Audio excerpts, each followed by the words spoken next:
Welcome to the show. Welcome to Raw Babes 101. We are your hosts, Miss KK and TT. And guess who we have back on the show, everybody? Peekaboo! We have Miss Stevie Shayler back in the hot seat. It's already started. It's your new normal. It is. Yeah, thank you. I'm embracing my new weird normal. Okay. Trust me, you've always been weird. This is true. Who am I kidding? Gosh. We're Okay. all fucking weirdos. I'm going to introduce this amazing soul, human being, light spark, magical unicorn. Okay. We had Stevie back. It's pretty much 2 years ago. It aired. That's so weird. I know. Guess when it aired? Are you sure? August 21st, 2021. They're pretending like they wanted me back. That's why they waited so long. Just kidding. Oh my gosh, that was great. So we did a part 1 and a part 2, all on Stevie Shayler's life. Please, if you do not know this beautiful being, get your ass back to 2 years ago and learn about her, because she has a badass story. She talks about when she was 5 years old and all these crazy things that happened to her to bring her to almost this moment. We're going to catch you up soon. Part 2 aired November 5th, 2021. We had a bit of a break in between. We can talk about that another time. And so Miss Stevie Shayler, she is an incredible medium, but so much more beyond this, okay? She does one-on-one sessions, and her one-on-one sessions are for anyone seeking individualized guidance and an intimate experience with their spirit team. And I'm talking intimate, real close. Stevie also has online courses, and they're here to create unconditional relationships with yourself through a variety of online courses. She also does live events. She already wrapped up her weekend retreat at Loon Lake Lodge in Maple Ridge, which maybe we can touch on that too a little bit. Stevie provides an honest guide for sustainable spirituality and mindful living. She is a multi-passionate, human-aligned living advocate. Mic drop. Don't drop it. It's expensive. Yeah, it is expensive. Careful. Savor the goods. Yes, so that is kind of a little bit in a nutshell of a minute of you. Well, I appreciate it. It feels very formal hearing you say it. Yeah. Where do you feel it in the body? I feel like busting a gut and laughing at myself. Right? It's like, You're like, oh my gosh. But I do appreciate that introduction, so thank you. Hey, you're very welcome. You deserve it. You're When you hear a all very this, special person. when you hear all this, do you feel like, holy shit, I did all that? That's not even all that you've done. This is a second. Yeah, no, there is a lot, but I just, when I hear it, I appreciate it. Yes, those are things that I have done. But I just feel inspired to make my bio a lot funnier. Yeah. You know what? Good. And that's the cool thing about Stevie. She is so funny and she loves to activate her inner child. But I think, showing it more will be... Play is important. Yeah, it is. What changed for you? That's always been there. For you, yes. For but you. in your work and the way that you show up with your work, it hasn't been as silly. No, I mean, and that kind of comes with the territory too, right? So a lot of the work is working with people that are unpacking traumatic experiences, specifically around grief, the majority of the time too. So there's a time and a place for it. But I think the best way of approaching or initiating those conversations is through humor, tastefully. Tastefully. That was tasteful. It is tasteful. I would like to know, let's kind of, bring everybody up to speed, kind of where you were to what you are currently doing and kind of that shift that's happened for you. Okay. Let's hear it. I'm like, how do we condense this? How do we give you the cliff notes of this? Well, what hasn't changed, let's start there maybe, is the mediumship. So since I was the age of 5, I've been connecting with spirit. That is my normal. That hasn't gone away, but how I've been showing up for others in that space looks and feels a lot differently than what I've been accustomed to. So a lot of shifting has been happening there. So before I was doing all of the things, feeling overly responsible for the happiness and the success of others. And that comes with the territory also. And really dismantling a lot of the belief systems that were upholding that.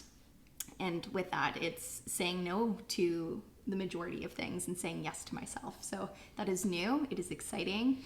And wow, it is life-changing in the best ways. Yeah. That's insane. And so how are you saying yes to yourself more? Well, it starts by saying no to requests or obligations. It's saying, being able to recognize when someone is bypassing their own work or the tough stuff that they need to be moving through. And sometimes that's sitting in the discomfort long enough instead of feeling as if I need to be that lifeline, as if I'm that person that can help that person feel better and to help them to get from A to B. And really being able to sit in my own discomfort around that, because when you're someone that is highly sensitive in terms of understanding what other people are feeling and what they're moving through and the heaviness of grief and these heavy emotions, it can also be very uncomfortable for myself to be able to witness someone that's suffering. And so what do? We run ahead, and it's like we're doing all of the little things we can to minimize that discomfort for the other person. But ultimately, it's having the awareness that we are minimizing the discomfort for ourselves first. Yeah. How does that show up for you? Because in the way that would be, and the way I think about it would be suppression. And so when we suppress, we know eventually it comes out one way or another. So how does that show up for you? Not gas. Or maybe, if that's your thing, some grumble too. That happens for me. I can burp. That's a release of energy. So one of my first mentors, actually, she had no shame when she would work with you. She'd be tooting around. That was her way of releasing. Just walking and farting. She was cool with it. And you know what? If she can own that, I got a little bit of work to do on that, but hey. Right? I just don't know. I'm like, hey, I just don't know. It's your new normal, Kristen. Just let it out. Just wear it, right? Okay. Just let it out. Just to make sure that I'm hearing you right. Suppression in terms of what I'm feeling. It does become a level of suppression and a level of bypassing for yourself also, which then you run the risk of losing that level of authenticity. And especially in holding space, it's, am I truly fully showing up and holding in the highest way possible, or am I bringing some of my own wounds or resistances into the session? And it's very important that you're mindful of those tendencies, again, to hold the purest container. Yeah. How do you know what the difference is? What do you do to differentiate? Tiffany's really going for it today. I can resonate with what you just said. I love it, but I'm just like, sorry, do we need to carry on? This is good. Okay. Definitely. I have questions. I know, this is good. I'm a curious little child. This is... Entertain me. I'm a big child, so we'll get along here. Okay, I'm a big child too. In all seriousness, though, I think that when we have that level of awareness where we can see ourselves being reactive, so somebody coming in, telling their story, needing something, or really being in a position of despair, you can feel that within your total being. And it's almost like that internal reaction that we have to someone else's position, which is it's a powerful breadcrumb for us to then check in with ourselves and what part of their story has been activated within me, and why am I reacting this way? Why do I feel overly responsible or feel as if I'm the only person that can help that person feel better or to move from A to B, right? Because we're not the person that does that work for them. That's right. Them doing the work for themselves. That's right. Yeah, so it's some egoic work. It's working with the ego, recognizing. I like that word. Egoic. Egoic. Yeah, I thought you said symbolic. New language. Wouldn't be the first time I'm learning new English. Making up our own. Usually. I love it. Okay, on that, I had something. I have a question. Okay, go. I kind of lost while you find it. Okay. Tiffany's going to find it. So can we talk a little bit about what does a session look like? If somebody was going to book you for a 50-minute reading or coaching, let's talk about that. I think in answering that, the best way to start off that answer is to talk about what goes on behind the scenes before that person even arrives. Let's do it. So it's like the boundaries that are put forward. I have very, very strong boundaries in terms of like my whole booking process and who I will work with and who I won't. And it's not that I am biased towards anyone in their positions. It's just if you're not able to accept the boundaries that I set forth in order to hold that purest container possible, and if you're not willing to do the work, then it's a disservice for me to hold a session for that person.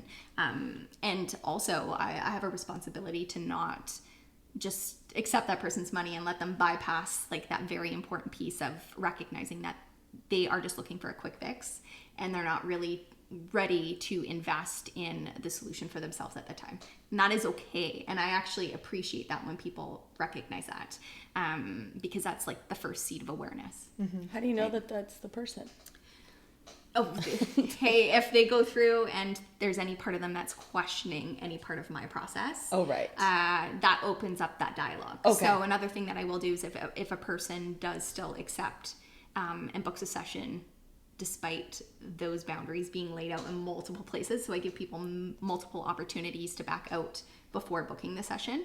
I reiterate that again at the beginning of the session, and if they're not in that space to do the work or to receive or hear what they need to hear, not what they want to hear, then we'll continue. If not, then we close down the session. Perfect. So that is what's most sacred to me about that whole process, is everything that goes in to being able to support that person during those 15 minutes. And so that I can also give them 100% of myself, because they deserve that. So that's important. And then in terms of kind of the layout of the session, it's completely different. So it's a mixed bag. You honestly have no idea what that person is going to resonate with or what they won't. I just have to fully trust in the process of where they're at, and also what spirit wants to bring through, and trusting that spirit knows exactly what to dial in on. And it's like pulling off the band-aid, but not too fast. And trusting that what comes through my own boundary process is what that person can handle in the moment, and not just giving them too much. Again, dropping the ball. It's how can we minimize the amount of overwhelm and help them to come to their own conclusions. So it's not necessally about me or spirit. Well, it's kind of psyche how it works for us anyways. I always make sure my husband thinks it's his idea. But you know what? It works. There's validity to that, because if you come to that conclusion on your own, it sticks and it lands, opposed to just coming and sitting in for 50 minutes and hearing all of the stuff and then leaving and doing nothing with it. That's right. Right? Yeah. I love it. It sounded better when you leaned forward, just so you know. Hey. Yeah. Hey. Sitting back, it was a little more echoey, so just... Sorry, guys. Sorry, not sorry. Yeah. I remember my thought, by the way. Okay, let's do it. All right. Thought was that question that you'd asked yourself, whether you're another word. Differentiating? No. No. I'm just going to go along. Differentiating. There we go. There we go. Now I know what you're talking about. Whether when you're with a client and they are a mirror of your ego, or this is just you embodying their trauma. Yeah. And so you asked, is this, something of yours or whatever. And I just wanted to clarify that for a lot of listeners, because I think a lot of our audience forgets to ask and understand that they actually have the answer. You're asking yourself. You're not asking the other person, or you're not texting a friend, or you're not Googling it. Yeah. You're literally asking yourself that question. And if you can sit quiet enough, the answer comes out. Yes. Right. And I'm going to talk a little bit just to give you a little bit more context here. Am I okay? No, you're good. I'm fixing She's grooming you. Hey. She's grooming you. That's what females do. We got Next thing you know, she's going to start licking me and in the corner. Oh my gosh. Just flow with it. I'm pretty blunt in terms of my opinions, but without projecting my opinions onto others. But what I will say is a lot where I see a lot of troubles within the current spiritual industry or mediumship field is that we're going. Let's do this. Oh shit! There is this people pleasing aspect, or there is this tendency for a lot of people that are providing these sessions to bring their egos in and needing something from those sessions. And so there can be a lot of people pleasing tendencies that happen, and really focusing on or highlighting pain points for people and telling them what they need to, or what they want to hear, opposed to what they need to hear. And so true space holding is being able to recognize what are the boundaries, what can this person handle, and what do they need to hear in this moment, because they're coming to see me because everybody else in their life is trying to keep that person comfortable, and they're telling them exactly what they want to hear, so that way they feel, and that's coming back to our own discomfort. So those people feel as if they're doing that person a service by keeping them comfortable, but again, it's just minimizing their own discomfort. They're uncomfortable when they see those around them in pain. Yeah. I just need to highlight the fact that this is a big niche of yours, is to teaching other healers how to recognize their discernment within themselves. Absolutely. And like making sure you're living with your authenticity and integrity.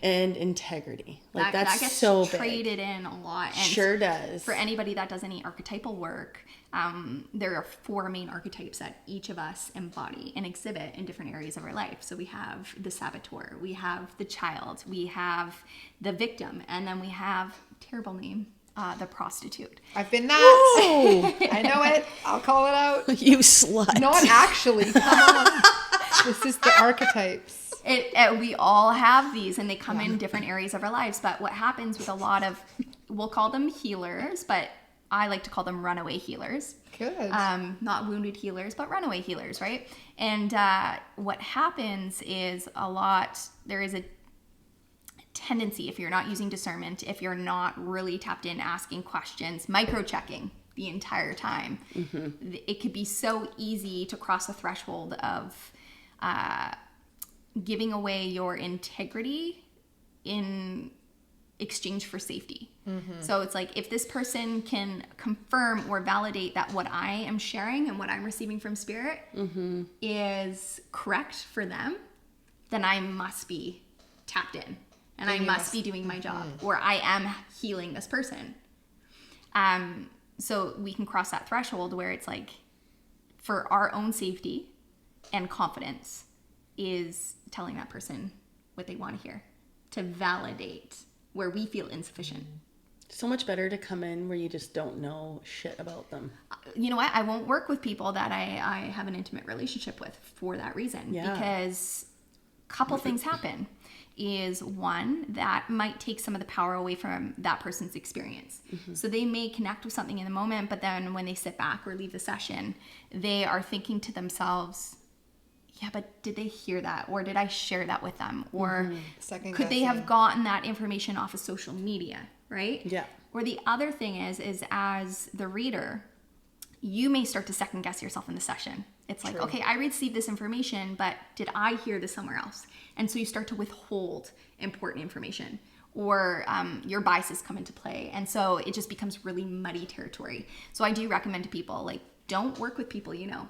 Don't follow your clients on social media. Don't stay up to date with what they're doing, because if you want to hold space for them, you just have to have that blank slate. I love that.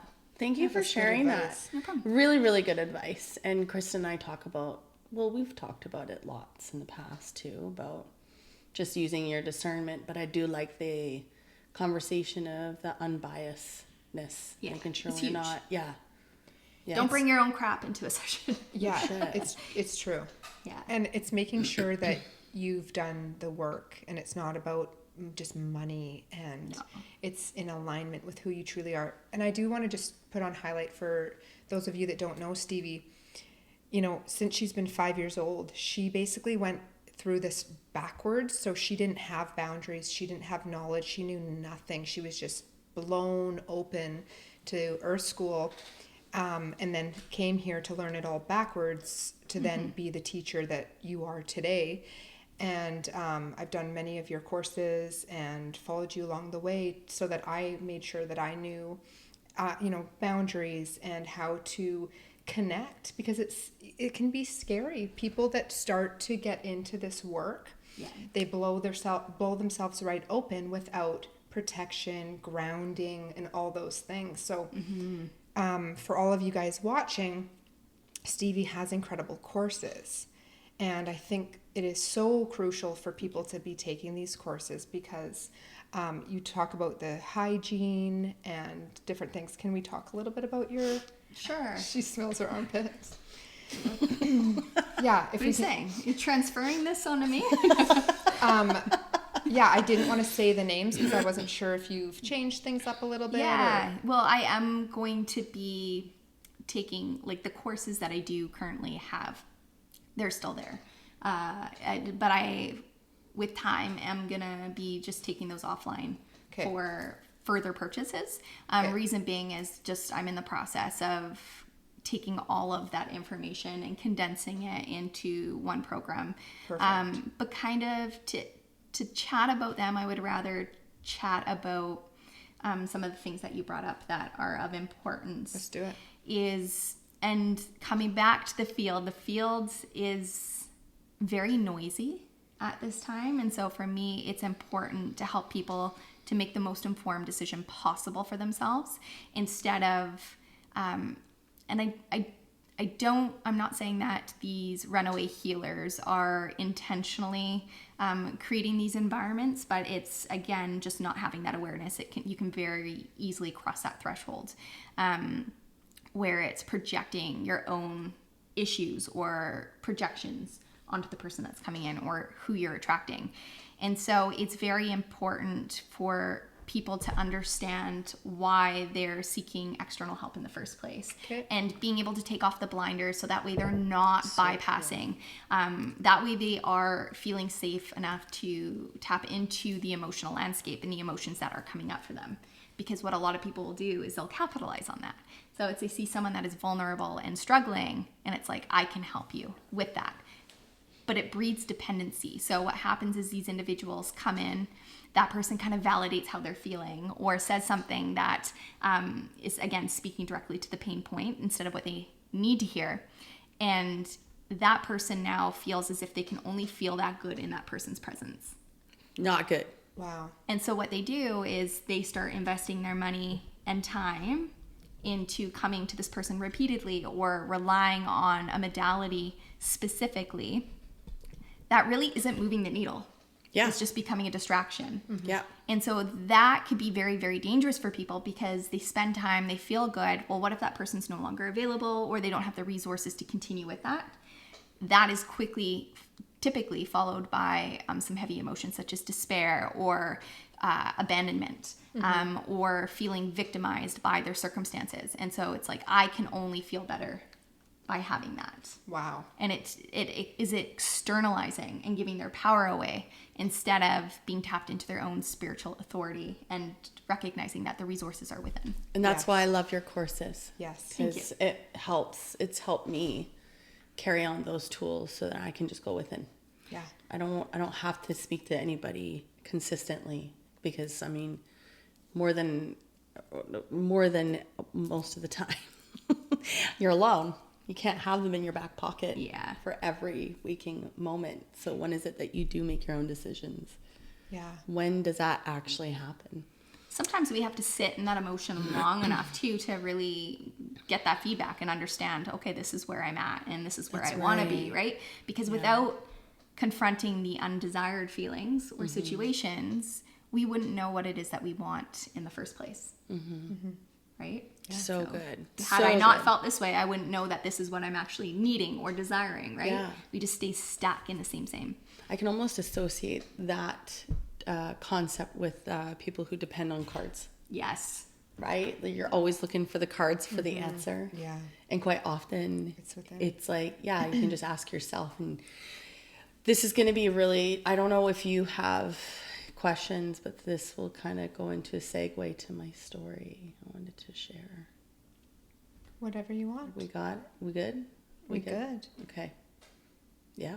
Whenever you want to. Well, are you just thinking about more questions? I always have more questions, but if you want to drop a story in. Yeah, because I have a big daddy question for this. Okay. Segue. We'll come back to the cards for a sec. Okay. Story goes. I am getting ready. Kristen and I are getting ready for our big show for our dance, and that's on Friday. So my group, we decided to make some time before the big show for extra practices. So yesterday I had to go and meet the girls, and it's like in a location that I've never been to. So I thought, dun dun dun. So a long time ago, years ago, way before the pandemic, this had to have been like 5-6 years ago, maybe. I joined a masterminds group with a bunch of like older women, and it was just suggested by my medium friend, and they were all entrepreneurs, and we would just come around as women and just support each other. And I went to be inspired because I knew I was about to embark on something. I just couldn't put my finger on it, so I'm just looking for any inspiration. Mm-hmm. I met with these women for like 10 plus weeks. Like it was every week I showed up. And there was this one particular woman that was in the group, and she suddenly fell sick, like ill. And every time she'd come, she'd be going to doctors, and you know, she was doing amazing work, but she was just getting sicker and sicker, and they couldn't figure it out. Her mind was there, but her body was literally crumbling before our eyes. So there was even a week that I had to, like, because in order to get to the office that we were having our meetings, I had to like put her on my back. Wow. Because I was the youngest and strongest, and so I just put her on my back and walk her down to her car and put her in the car and walk her in the car. Well, eventually she passed. Aww. And like within a short amount of time. Yes. Yeah. That it was really fast. Like it was within weeks. It was wild. Wild. She was communicating through one of our group members from just typing because she could no longer talk. Okay. Yeah, it was really sad. She was ready to get out of her school. Yeah, it was terrible, and it was terrible because the doctors couldn't find what was wrong with her fast enough. It was her health declined really quickly, so she exited, and I thought about her, and I'm like, oh, it's so nice, like to think about her. I'm like, that's so interesting. Just like weird drop. I haven't thought about her in years. Mm-hmm. I'm going to my dance class. Guess where my dance class was? Where your meetings were? Yeah. So in the same building. Yeah. She was coming to see you. So it was very like, okay. And it wasn't until the reflection of that I was like, wow, that wasn't just a random thought. Mm-hmm. So I thought. Yes. Yeah.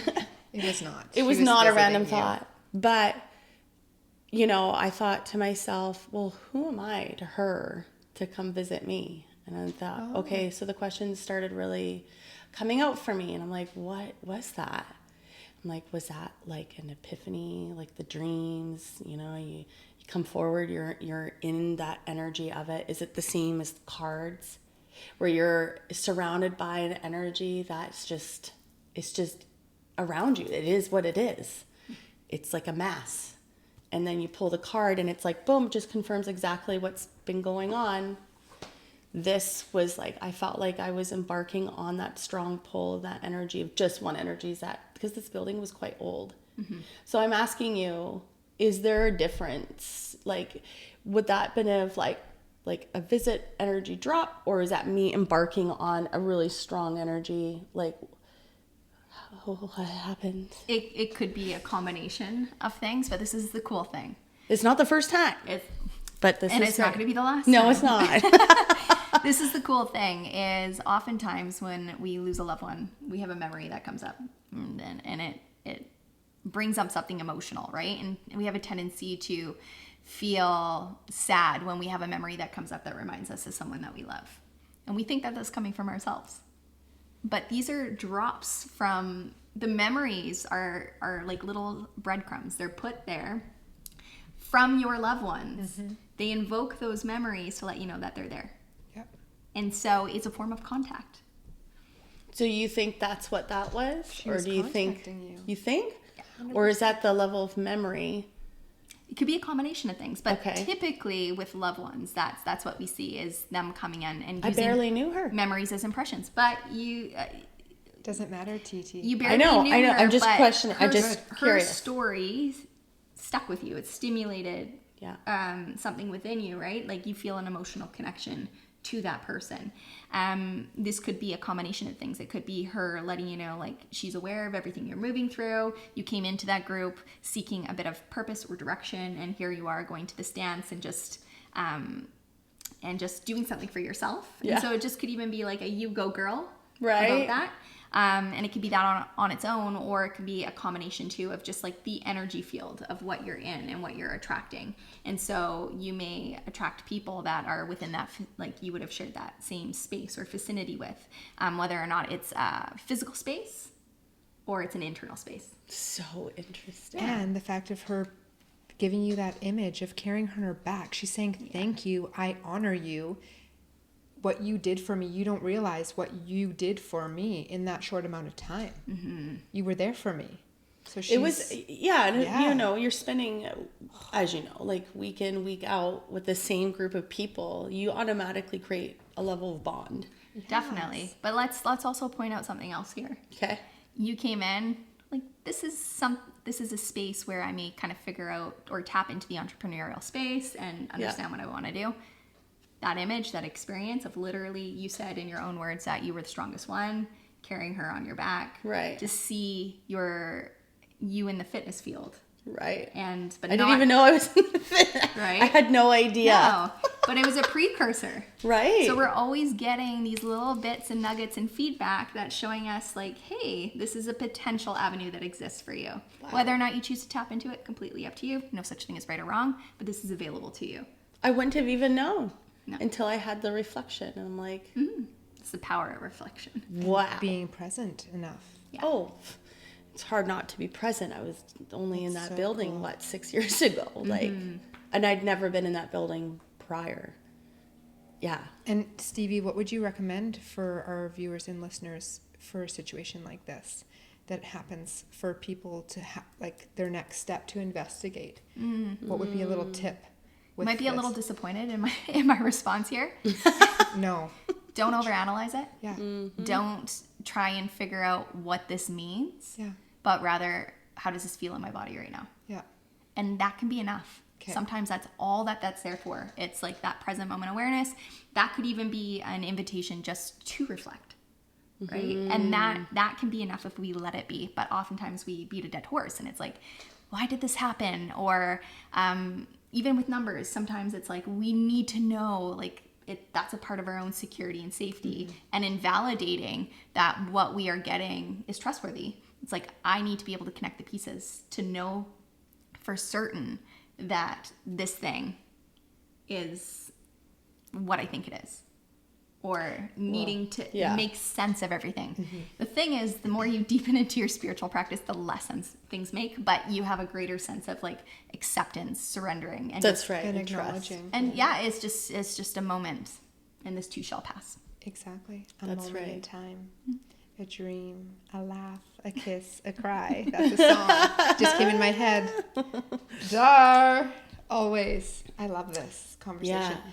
I would like to talk about something that's come up with other people, and I want to hear it from you, even if I know it. Just how to create some energetic boundaries with the spirit realm of, people just opening up to, maybe they're starting to do cards, maybe they're going to see energy healers, whatever. So kind of like, what advice you have. I feel like we talked about this our last episode together. I won't remember. You don't think so? No, Really? we didn't. I won't remember just because if I think I was doing a bit more channeling in that session and I don't remember You definitely what were. comes through. Part one, part two. Part one was all on Stevie's life. Yeah. From 5 and up, and then part 2 was there's a mix of things, but Yeah. I think it's really good to revisit this. Thank you. Yeah, absolutely. And I appreciate this question because these types of questions are very important to me. Yeah. And again, you might be slightly disappointed in my answer, but I'm here to tell you what you need to hear, not necessarily what you want to hear. Exactly. So rip off the Band-Aid. Honestly, my biggest piece of advice is no one tool is the answer. Perfect. So you can have these aids and these modalities that are supportive, but they aren't the answer. Yeah. And that's very important to be grounded and rooted in, because even so, we love to bypass what we already know. Mm-hmm. So we may pull a card. We may feel triggered by that card. We put it back. We pull it again. And instead of sitting with that message or sitting with that resistance that's coming up, we push that aside and we grab a different deck. Yeah. I want to hear something exciting, or we want to hear the good things. Yeah. And I've found that in readings over the years is people, they want you to make them feel good. They want to, it's like, tell me this will validate that I'm on the right track. Dopamine. Exactly. Drip. Totally. And that's, Drippy and there's droop. nothing against that. That is a completely valid human response. But we need to be able to sit again with what's coming up emotionally. And so coming back to your question around energetic boundaries, the best way to show up for yourself and to be really grounded and feel comfortable with bridging that connection is going to come down to the connection you have first with your physical self, your physical body, your physical needs. You can't just bypass that and jump into the crown and into the ethers and expect that to be a healthy experience. You'll be sadly mistaken. Good advice. I wish I could press the button right now. It'd be clapping. But honestly, if we thyself. can't carve out time to move our bodies, if we're not eating foods that energize us and make us feel good, we're not going to be able to get that elsewhere. It's going to create even more imbalance. So those are really good invitations to look at why we're not prioritizing those things. What are we trying to bypass and to grab onto instead? And what am I avoiding, and why am I avoiding it in the first place? So take care of your very human needs. Mm-hmm. If you're taking care of your human needs, you're not relying on anything outside of yourself. Again, even communicating with spirit, that's like a bonus. It's a bonus thing that you get to access. That's not the end all be all. That's not the answer. No. That is just, that can be this extra little bit of validation of, we already felt into this, and that's spirit's right. just confirming, but I didn't need that confirmation. Yeah. It's just like a little cherry on top. Mm-hmm. So we have to also be willing to trust our gut, go inward, and work with the information that we're getting. Mm-hmm. So you can't just be getting these nudges or these feelings and then doing the complete opposite and then expecting spirit to come in and tell us what we need to do. You're already getting that through your own physical body. Mm-hmm. So if you have that disconnect, if you're not listening, if you're not working with what you're already receiving, spirit's not going to give you anything else. And in fact, your journey is going to get a little bit tougher, mm-hmm. and you're going to have to learn boundaries in the physical form first before it becomes energetic. That's going to become tougher. It's going to become a bit louder in order to get you to come back to your physical self. More carpet rips. I was going to say. Yeah, the tower moments. The tower moments. Yeah, I know about those. Many. We all do. We all do. Just to different degrees in different ways. That's exactly right. And I think all of what you said, it does come down to the human experience. Yeah. And how many people have you seen live the fulfilling, happy lives without diving so deep into their spirituality, not having to? Don't have to. In fact, the more connected you become with your spiritual practice, the more human and basic you become. I'm such a basic bitch now. It's good. But I love it. Like I both of you know, I just pulled 150 books off my bookshelf. Yeah. New Age. I've read them. I've received a lot of value from them. But they're no longer relevant to my life. And I can pass those on to someone else that is in that space, right? So it's not saying that where I'm at is right and where that person's wrong. No, that's the pace of their journey. But now the ADHD is kicking in, and I'm like, where was I going with that? Well, I know where we wanted to go with this when you're talking about being a basic bitch. Yeah, the human experience, the very simple things. so my word of caution to people too, and again, everything is a lesson. We talk about this all the time. Yeah. Everything is a lesson. Is if you're looking for like these big channeled pieces or needing to do all the things, be fully invested in the spiritual field and not honoring the human experience, you are bypassing. You are searching for something that you're not willing to give yourself or you're not willing to do the work for. I love that. Yeah. We came here for a reason, to experience, to eat, to have fun, the inner child. Yeah. All of that. All the things. Yes. All the things. Yeah. This was a interesting segue into the big conversation of burnout. Yeah. Becoming a basic bitch. Good memory, TT. Wow. Look at you. You've been taking your lion's mane, girl. That divine timing. Well, I'm really into the segues. I'm really good at Tetris. Did you know that? No, I did not. I'm good at Tetris. I'm fascinated by I that. want to get you a Segway. A Segway Isn't button? the Segways that you ride? Oh. I feel like you need one. Like on the golf cart or on the golf courses? Yeah. Yes. Up? Yeah, it's like the cop, the security guard in the mall. It's a Segway. Dude. They rip through. I just bought a piece of property, like 1,500 square foot, put a trailer on it. I'm going to need a Segway or a golf cart. This is why I know. I'm like, the Segway, I see it. See, again, just these little things that are precursors telling you, like, Right? funny. How much, it's been, 2 years on the podcast? She's been obsessed with Segways. I'm serious. Spirit's been giving you heads up. Hey, it keeps our audience listening and like they're like, oh yeah, this does have a point. Segways are important. They're underrated. Let's get into burnout. Segue. And if you Yes. want to share any of your personal experiences, please do, because you know how we are.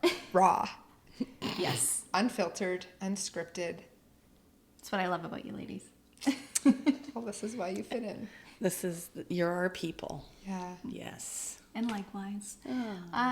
Well, I think to talk about burnout, I did speak very briefly with you ladies a little bit about compassion fatigue. And I think that we, in this space, in the context of what we're talking about, those two things go hand in hand. And a lot of people don't recognize compassion fatigue, whether or not it's your work that you're doing or as someone that's holding space for someone else. So compassion fatigue is typically for those that are in the helping profession.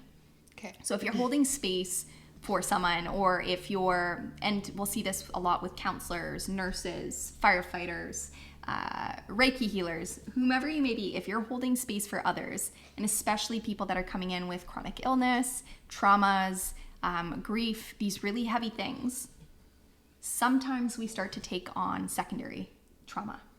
And so especially if we don't have good energetic boundaries, it can be very hard to differentiate what's yours from what is the other person's. And if we're not clearing that out, that can very easily take on a life of its own. Oof. So there's a couple parts to this here. Yeah. And so that is the quickest way to burn out for anyone that's in the field too, because you can start to lose like that sense of identity too, because what you're feeling in the space that you're in just really becomes conglomerated with everything else you've been witness to. And it can be very hard to discern and decipher, like, is this mine? Is this a lesson? Or is this something residual? But it can be a very traumatic experience for that individual. And some of the other symptoms here are people that are in the healing profession, and I've been through this multiple times myself, is it's easy to hold space for others, but then the simple things for ourselves, again, coming back to the human experience, getting your exercise in, starting to notice like weight gain or feeling super fatigued and have no idea why, or you are working out and you're still super fatigued and it feels like it's not enough. And so we start to notice all of these changes physically, mentally, and emotionally that don't resonate with what our kind of set point is. And another big indicator is like resentment. You start to build up resentment towards either the field, the work that you're doing, or even at times your clients. Right? And so when that starts to happen, what happens is it can be very hard to recognize like the boundaries that are needed for yourself first, let alone the client. And the client's just being a mirror back to you and what you're doing or not doing anyways. But if you're identifying with your work, you go above and beyond. You're fitting people in even when you're not feeling well enough to do that work. There's this hyper sense of responsibility. And the compassion fatigue can very quickly lead to burnout. Okay. And burnouts, basically, it's like you have to at times remove yourself from everything that you're doing and kind of relearn, reverse engineer your process in order to figure out what works for you and what's also sustainable for the long term. Yeah. And that's where people can get really tripped up. Very tripped up. Yeah. So is this something that you're going to be teaching more and kind of diving into to help others? Absolutely. So for me, and when I talked about not collapsing the other courses that I have, it's just not them being the focus or are readily available, because I want to get kind of to the meat of why people are seeking support in the first place or not trusting themselves. If we're not trusting our bodies, how can we possibly put our trust in someone else? Yeah. It just doesn't work that way, but we believe it, right?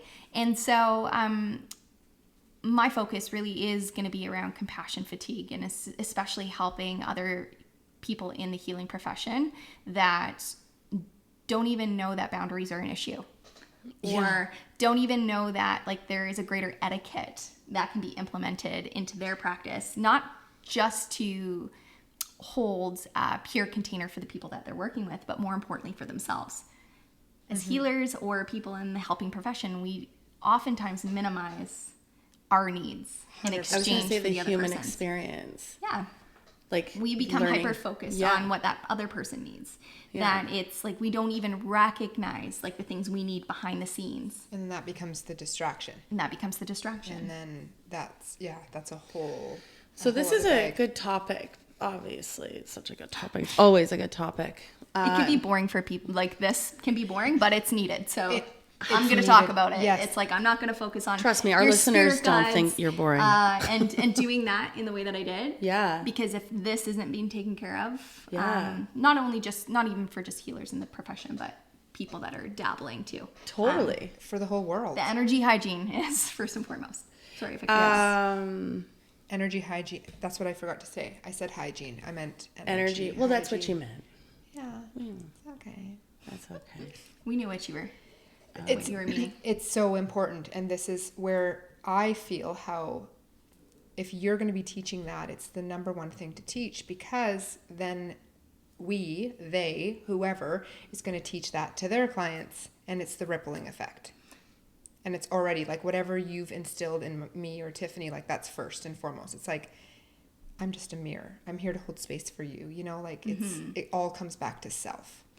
Always comes back to self. Nobody's doing it. And I want to make sure that we get to your thing, but something that you just said and something you said earlier, because you said teacher, and I don't identify as being a teacher. I know. Because what I am essentially just sharing is it's a footprint for people to step into, but I want them to be able to use their own discernment and recognize that not everything I share is going to land for that person. That's right.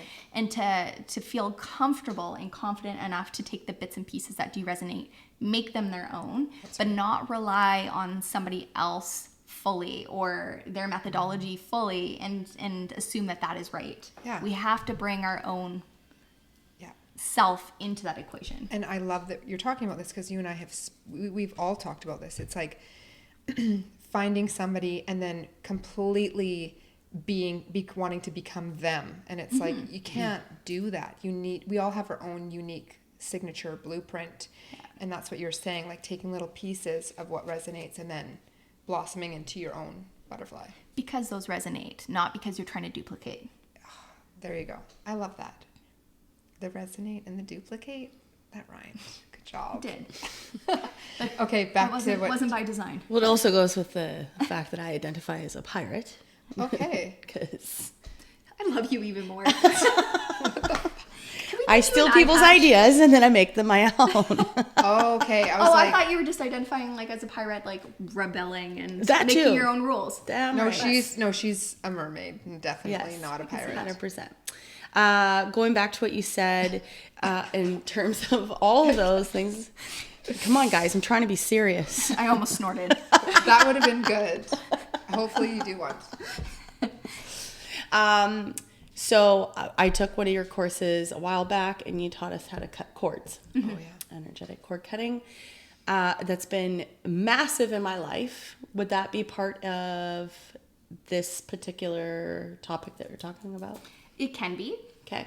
But again, it's like everything that I've been doing, it's not that I am not seeing the validity in that. It's just how can we simplify this even more? Yeah. Oh, interesting. And so, yes, cord cutting is super, super powerful. But again, it's the awareness piece of like where this is feeling in alignment or out of alignment. Yeah, because if it is yours, because that's the first question we would ask, is this mine?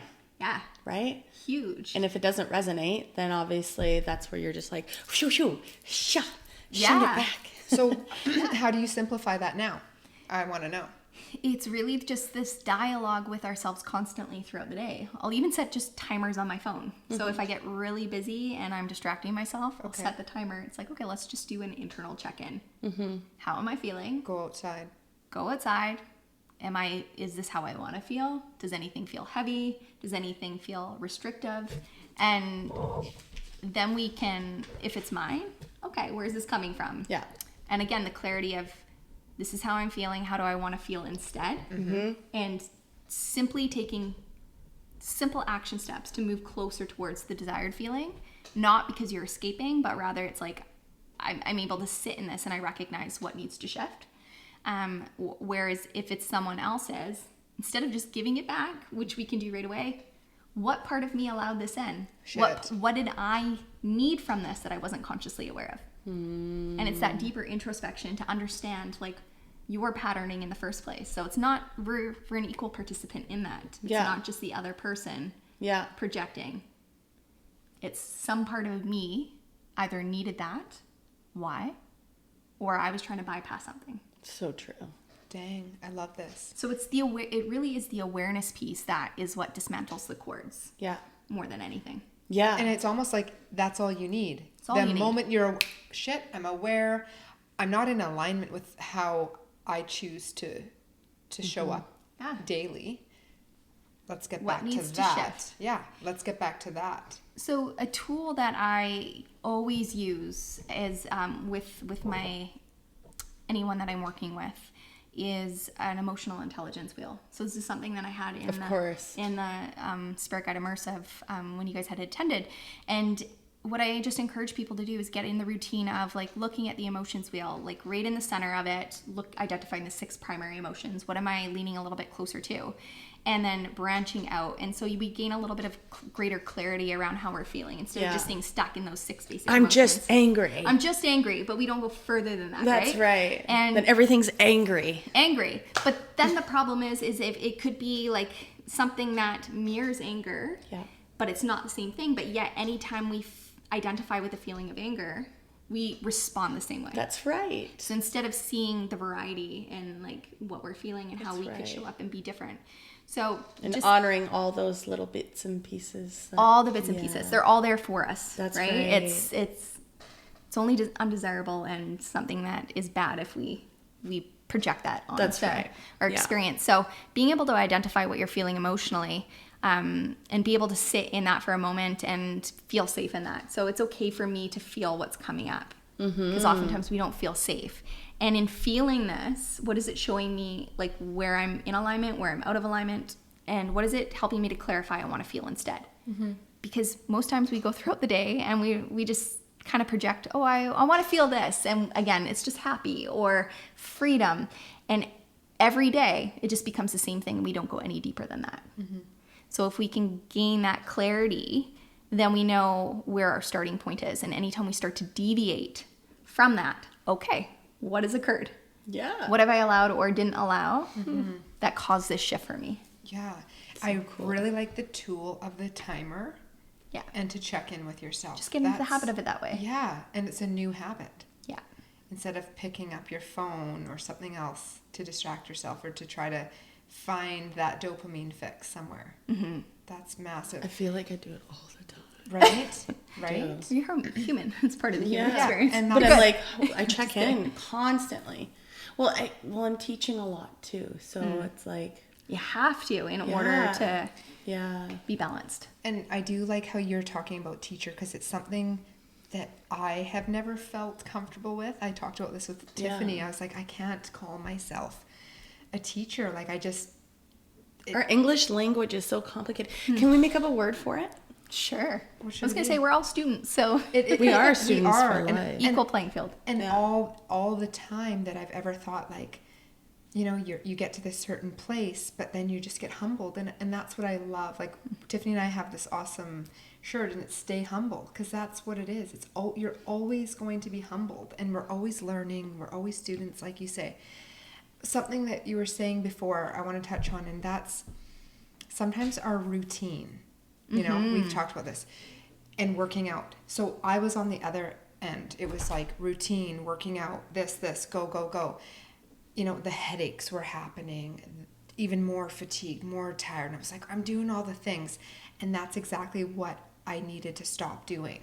Yeah. And I needed to start living. So I was like, change it up, go bike riding in nature, you know, miss a couple of days of my vitamins, take a Sunday off from celery juice, take a couple weeks from the smoothie. So balance is really like the ultimate goal and best tip I could give anybody and my clients is balance. But do you think that we're ever in balance?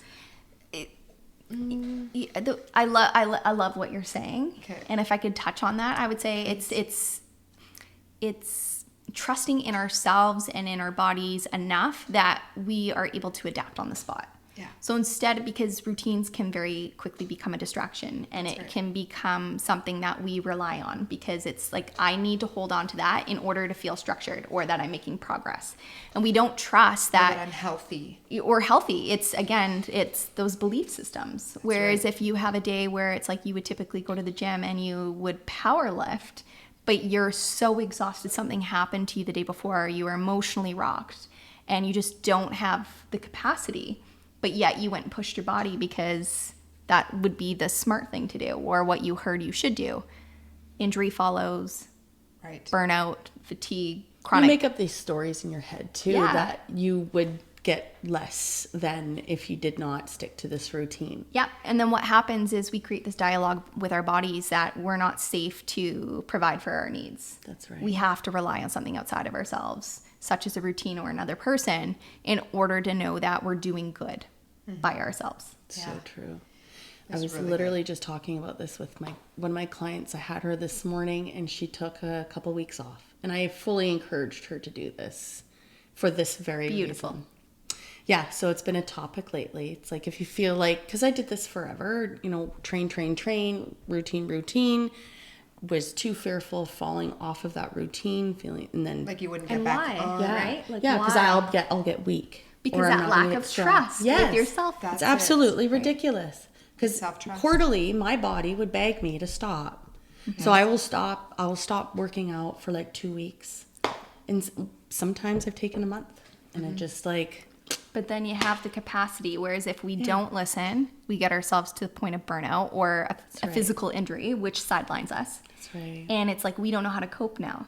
And so we see everything as forwards and backwards instead of that middle part of the spectrum. Can I ebb and flow on both sides of the spectrum and that be okay? Of course Can I be safe in that? Yes. But how we often orient ourselves is like, there is a right way and there is a wrong way, and we don't give ourselves enough flexibility. So that way, when some shit hits the fan, or there's something completely outside of our control, that it's like we have to adapt. We're able to adapt in that moment and be okay. Resilient. It is. And it's literally that. It's trusting yourself in every moment, whatever life throws at you, whatever email comes in, whatever, all of a sudden this accident happens, you know that you've got your fucking back. Yeah. Period. Exclamation mark. Fire, fire, fire, clap. Clap.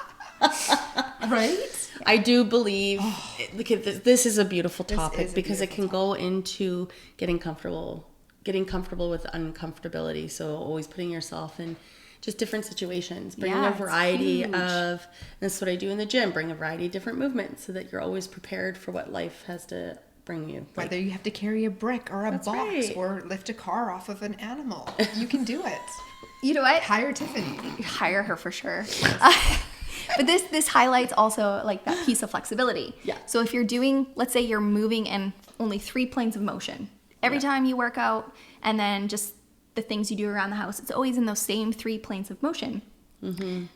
You're not aware of where you're inflexible, or where you're having mobility issues, or where you're stuck, where you're needing extra support. Because if you're not putting yourselves into those planes of motion, you're not aware that that's an issue until it sidelines you.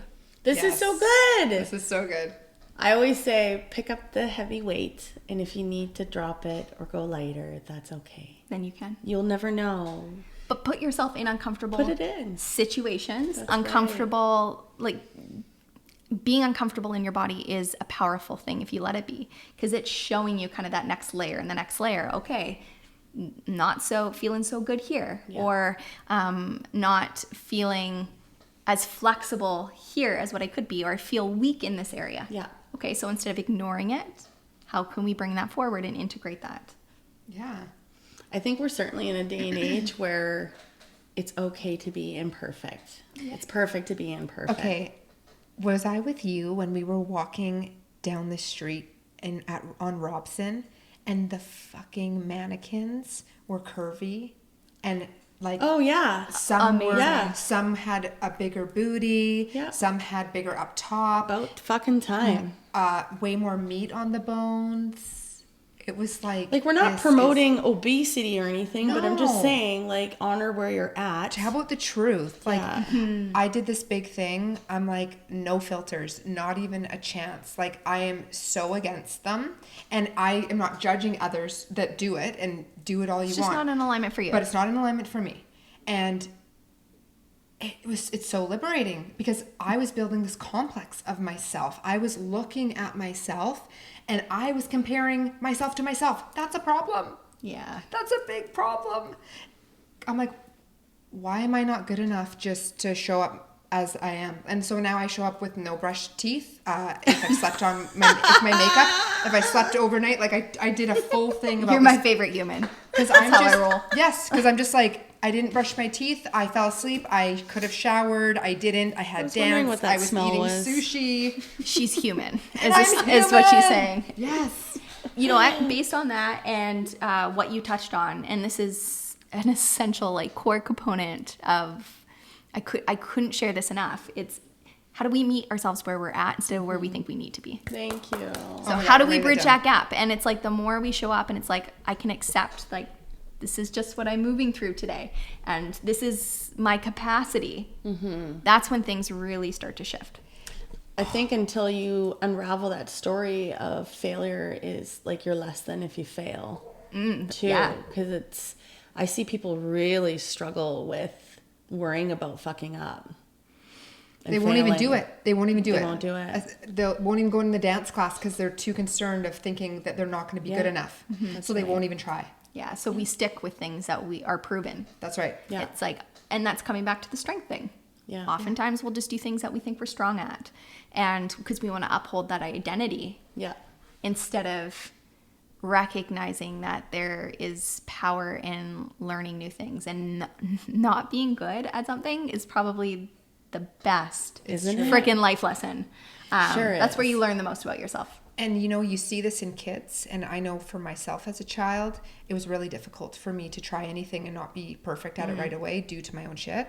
Okay. So now in kids, so I Oh, see in my kids. son, and I encourage him, you know, riding a bike, rollerblading, whatever. I'm like, you are not going to get it the first time, and that's the best thing. Yeah. And then we talk about, look where you were, look where you are, and we look back at it and say, because you chose to try, you were able to do it. And look at it, you just practiced and you can ride a bike. It's perfect. Something I have to share that you really impacted my life.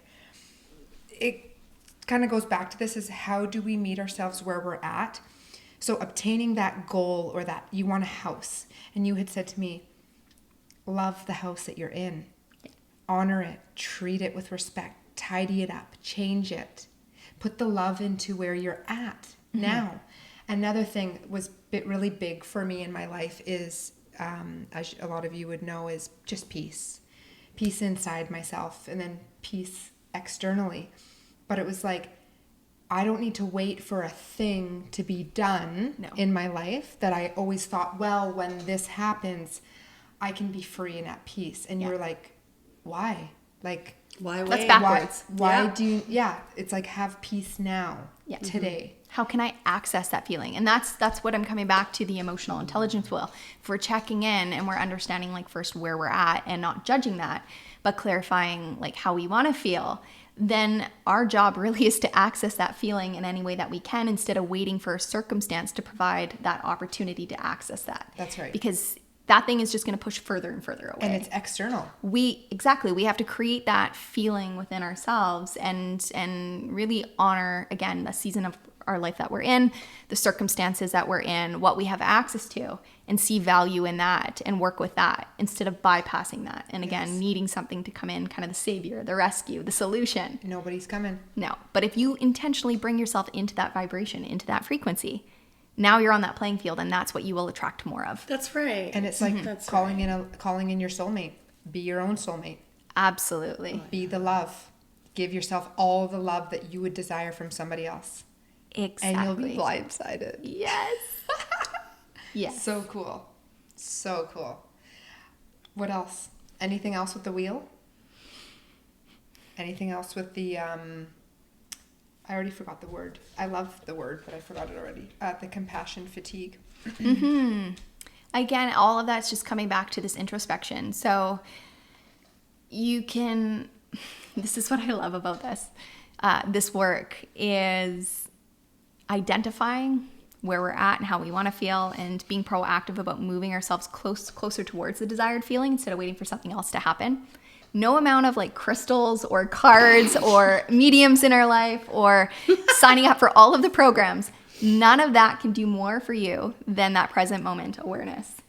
You nailed it. But if we're not willing to trust what we already know and willing to work with it and take steps towards just, again, that's our truth. We're constantly moving away from our truth. And so we're just seeking band-aids. We're just seeking, again, just that external validation. That is what we want to hear instead of what we need to hear. Then no growth is actually happening. And there's going to be this level of dissatisfaction always, because we're so disconnected from our truth and our needs that we're chasing outside of ourselves. And I think that's the problem with the social climate that we're in today. There's just so many distractions. There are so many people that aren't being fully honest and transparent, which is why I love the two of you, about their businesses, their practices, their lifestyles, motherhood, whatever it may be. It's, again, upholding something that isn't resonating or isn't sustainable. Yeah. And it doesn't only affect your life, but it affects everyone else around you that's trying to live up to that standard.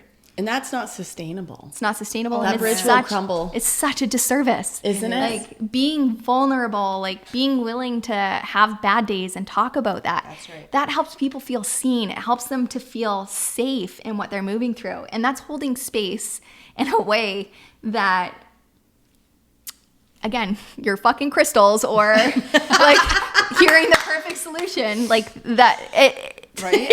Fucking crystals. I love it. I'm sorry, I love crystals and I love selenite. Of course. But again, it could become a distraction. And it's like, yes. Once I have that crystal collection, then I'll be able to heal these blocks or to free myself from financial hardships, whatever it may be.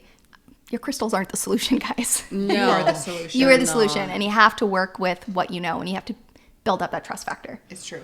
And I will say there is, whether you want to call them levels or steps, for every single part of your journey. And then it's like that unraveling where all of a sudden, I remember I had that aha moment where I was like, oh my God, I don't need my cards. I don't need these things. I don't need anything.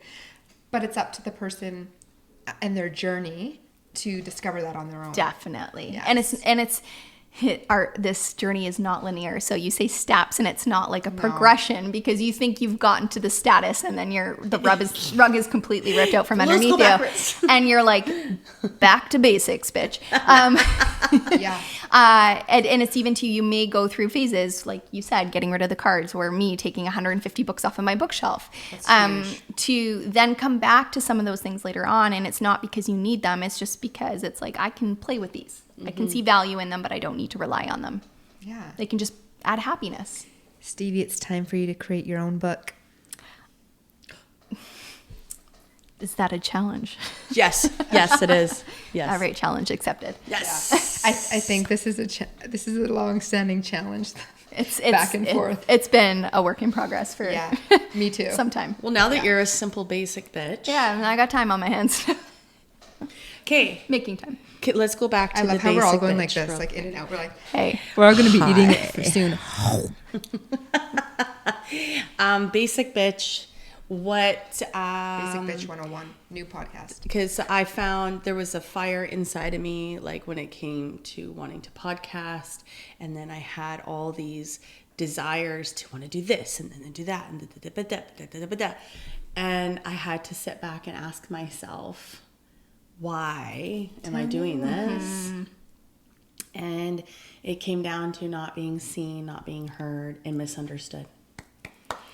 And yeah, it was very powerful, and it helped condense my purpose a little bit on what that next step really looked like, and really coming back and trying to identify what is of importance of me, because I could be hard on myself and why am I not doing this and why I'm not doing that and all the things. Like I have all these aspirations, but then I have all these obligations. And when it comes to the simplicity of things, it's being okay with why I had to do all these things and honor myself in that space. But Been there. right? And here we are, Yeah. going back to the basic bitch. Basic. Yeah, it feels good. Right? And- And so for you, what was it for you? Like what was the need? Was there a need for you that you were trying to fill? Absolutely. Oh, I love it. absolutely. Let's hear it. Let's And do for it. me, Good again, it's just kept coming back to, why do I feel overly responsible for the health, the safety, the happiness of others? Yeah. And that was a core wound for me that I had to really work through. And that showed up over and over again with massive burnouts. Like not just one, multiple burnouts, where it's like, I have to do this for this person, otherwise they're not going to succeed. And there was a part of me that wasn't trusting in their process or in what they were capable of doing for themselves, because I felt at times, again, kind of that not wounded healer, but the runaway healer. It's like, I have to be micromanaging that. I'm responsible. And or being in the healing profession, it's like, that's so sacred that I should just give all of that to other people. If I was blessed with these abilities, I need to use those to the best of my abilities and in the highest way possible. But that's not the case. And what I had to start asking myself over and over again is, just because I can do all of the things doesn't mean that I should, and doesn't mean that I want to. That's it right there. Yeah. So even though I can be good at multiple things, and it's like, I can show up and these people are asking for this. That was the problem. Oh, I really need this, or can you help me with this? And so I would stretch myself and create all of these programs to serve people, bend over backwards. And then because it was just freely given and it's like, Stevie's got the solution, they wouldn't take action. That's right. And that's why it's so important to also charge for your services, because if that person isn't investing or isn't seeing the value in it, you're doing them a disservice, because they're not going to do the work. There's not enough collateral there. An energetic exchange. Like And the Kristen would exchange. talk about. Yeah. It is an energetic exchange, but essentially, like, it's like you're helping that person to understand what they value and how much they're willing to put into that, instead of just paying for a solution, or you to, again, just fix things for me, instead of me coming to that conclusion for myself. So I was asking that question over again. Just because I can do all the things doesn't mean that I want to, and doesn't mean that I need to. Yeah. Where do I want to be placing my time and my energy? And I quickly realized that mostly everything I didn't want to do anymore. It was habitual. And so something that's really important that I'll share is, I've been self-employed for 14 years, and I took a job, mind you, I'm subcontracted, so I'm still my own boss, but I'm working for someone else. And being able to have that separation from my work and like how I was identifying is just creating this healthy balance. So it's like, I can take care of my human needs without needing to rely on this work. It's so funny because so many people feel like the the opposite. freedom is entrepreneurship. No, it's not. It's not. Is there a theme here, Stevie? 5 years old, you had to do it backwards to figure it out. Always done everything backwards. Right? I came into the world with no boundaries to learn what boundaries were. So you have to kind of go through the shitstorm to figure out like what you value again and what you got to play with what is working and what isn't. It can't just be handed to you because you're not going to see the value in it. It's true. And you're not going to maintain that. And welcome to the human experience. Welcome. Welcome to the new human. It's truth. It's alignment. It's radically authentic in who you are and having no fucking shame. It's messy. Guilt. Yes. It's just messy, but that's so beautiful. Yeah. Perfectly imperfect. It's it can be a mosh pit at times. Yeah. And sometimes you can fly into the mosh pit and there ain't nobody there. You just land straight on your face. And if someone's telling you like this is the answer and this is the solution, red flag. Whoa. Run, baby, run. Right? That's good. This is good. This is deep. Truth bombs. Oh, it's great. I love it. Do we have anything else? Marinating. I know. I'm just trying to like wrap my... I did have questions, but they've kind of been answered. You did that? Oh, I know. I know. I don't know. I'm sweating all of a sudden. I know. I want to know. Spotlight. I want to know. You have one answer. That's it. Okay. Favorite book of all time. Go. Ooh. So Stevie is the biggest book hoe of life. That's her. Oh. 150 books. Come on, guys. It's my addiction. Yes. And you gave away 150. Yeah, and the books how many that do you still have? I have about I downsized about half. Wow. I purge every year, so I'm getting down there. Ooh. Favorite book of all time, only one. Based on the season of life of where I'm at right now. Thank you. I knew you were gonna fucking say that. No, I just want to know one of all time. That's hard. It's not. Because you're going in different... Is it, Tiffany? There's no such thing as hard. Well, you know Mike what? The books I would have said 2 years ago aren't on my bookshelf anymore. They don't resonate in the same way. I still see value, but don't resonate. Today. I would say the Book of Integrity by Martha Beck. It's just called Book of Integrity. Mm-hmm. I might even butchered the title, but the all that sticks out is Integrity. By? Martha Beck. There you go. Thank you, Martha. And it's a beautiful book for anyone that is, again, moving through resistance, chronic health stuff, seeking a mentor. It really helps you to understand what to look for. You're interviewing and asking questions just as, even though that person is seen as an authority, doesn't mean they hold all of the answers. So Thank you. helping you to ask questions Thank to you discern, like, is this person able to help me with what I'm moving through, or are they just telling me what I want to hear? We got the old baby boomers doing that with their, hey, we need doctors. We do need them, but to put your life in someone's hands where you're not even being diagnosed accurately, or they're not even looking at certain retrospects in your health where you're having issues, not looking for the solution. I just always suggest to get multiple opinions. Sorry, it's the way of integrity. I know I butchered that. But based on what you just said, coming back to like creating that discernment and that trust with ourselves, that when we're having a physical reaction when we're at the doctors and they're not hearing us or not getting the full picture, it's okay, I can take this bit that this doctor has helped me with, but it's not the full scope. I'm responsible for what I feel, and I'm the only person that could possibly understand what I'm feeling, because I am the only one that can connect all of those dots. Yeah. Right? So I can take this bit and I can still continue to do my investigation or seek out elsewhere and take another little bit and piece and compile that together for myself. Yeah. Instead of putting all of my eggs in one basket, and because that person is deemed an authority in that space, that I have to trust what they're saying is valid and trustworthy, even if my body is reacting and saying like, this does not resonate. Would you say that how important, well, you kind of just did, I guess, just to use your own discernment of somebody of authority. Oh, yeah. Absolutely. And if you find that you were seeking people in authority and looking up to them and wanting to emulate that, or they're the only person that holds the answers, that is a very powerful red flag, and that's an invitation for you to look at like why, like where's the disconnect with your own authority. That's right. Wow. That's right. What does the next 3 months look like? What can people expect from you?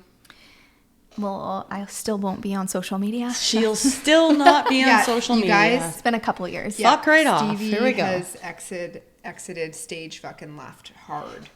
For many reasons, but what I love about it is that I am not comparing myself to anybody else in the space, so I can really stay rooted in like what I'm feeling, what feels integral, operate based on what's coming up for me instead of trying to compete within that space. I always feel the best way to compete is to not compete at all and just remove yourself. Perfect. It's like I'm just not going to stay in that space in that way. So I won't be online, but I am putting together and gathering feedback a bit more on compassion fatigue and burnout, and really understanding like people's stories, what they've been navigating through, where they would need support through that process. And so I am going to be listening to people and conducting these interviews where we can sit and we can chat about your experiences, or and based on that, I'll be kind of compiling everything and building my program around where people are at and instead of where I think they need to be. So we're kind of old school, so we understand that you have other ways of contact. There's not always just social media. People are like, what is a newsletter? Yeah. How do we get a hold of Stevie? Yeah, I mean, I do still have my website, which is surprising that I still have that. So I've even just like collapsed the fanciness of that to made it super simple. And I want to say I love it. I've seen it. Thank you. I was just like, yes, I saw exactly what you're offering. It was simple. It's just... Well, it should be, right? Exactly. We become so confused. I actually have a much deeper respect and appreciation for those old psychic ladies that would have like this single landing page with these funky colors and everything would be out of alignment and it would be their phone number instead of an email. So you have to phone them to get an appointment. Yeah. Love that. I respect that. So, but I do have my website at stevieshayler.com, and my method of connecting with people is through my email newsletter. So you can expect, it was once a week, and I think I'm even going to scale that back to every 2 weeks. I send out a newsletter. I let people know where I'm at, how we can connect, and I converse that way. So people do reply to those newsletters, and we engage in conversation and go from there. Amazing. And that's on my website. And what about YouTube? Are you putting me on the spot? Yep. Well, that will be a natural progression. So thank you for that. Because you know what? I'm like, let's see you. Plant another fucking seed. Let's go. Well, the YouTube channel is there. It's for me, based on the conversations that I'm having. And if anybody did want, if you guys are okay with that, if there's anybody that's listening that wanted to hop on a free call and just chat about like your experiences, the channel is really going to be built off of those conversation pieces. Awesome. So it's like, where are people in real time, and not just creating content for the sake of content or like pumping our own egos of like, this would be an interesting video or it's going to get traction. Yeah. No, where's the meat? Real. Where's the meat? Where are you struggling? And so that will be to come. So that'll be the The segue. The segue to how Tiffany. we are going to ask something of our audience, if that aligns with you, is that you can contact Stevie, tell them about your experience in terms of, again, her? No. Tell her about your experience. Of what again? No, you just said tell them. So like her. Tell Stevie. Tell Stevie. You're asking about like the compassion fatigue and the That's burnout? right. Yeah, so essentially like if anybody identifies with that, or again, just feeling like this, and anybody that identifies like empathic or highly sensitive, there's something more than that. It's not just those labels. And so if you find that you're really struggling to show up for yourself or your self-care or to feel good because you're so busy meeting the demands and needs of others, I want to chat with you. I want to interview you. I want to get to know like what your pain points are, where you're struggling, where you need support. Cool. Yay. So exciting. Last time you ended with a bit of a channeled message. Oh.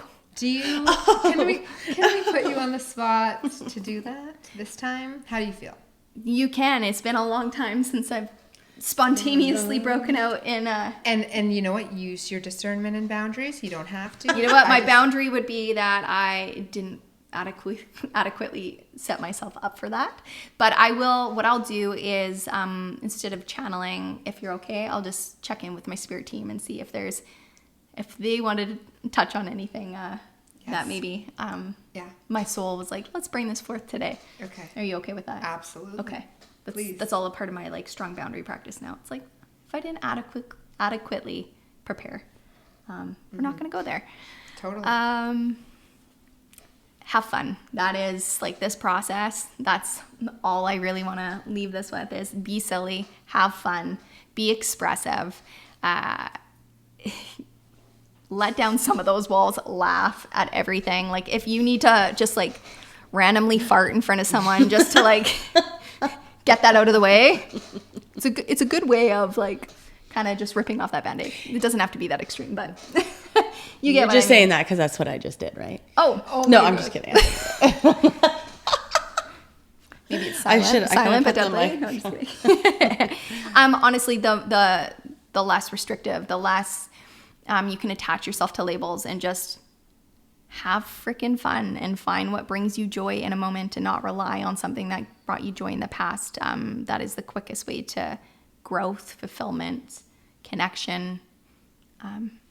That's what I would end with. Well, you came to the right place. Hey. This is pretty much the fun pool. I have a pool. In all seriousness, we do like to fuck around too. So. Yeah, we really do. Fantastic. Yeah. Thank you so much from the fullness of my heart, Tiffany's heart, for coming on the show and talking about your new ventures. We're so excited to see what pops up and for sharing with our audience all your magic. Strip back. Yeah. Everything's stripped back. But thank you to both of you. It's honestly, this is such a pleasure to... Yeah. I'm so grateful. You guys want to have this conversation and you're like Yay. weird with me. Oh, let's embrace the weird. And it will never be 2 years again. And I'm hoping for like a less than 6 months appearance so we can talk more about these things because they're really important.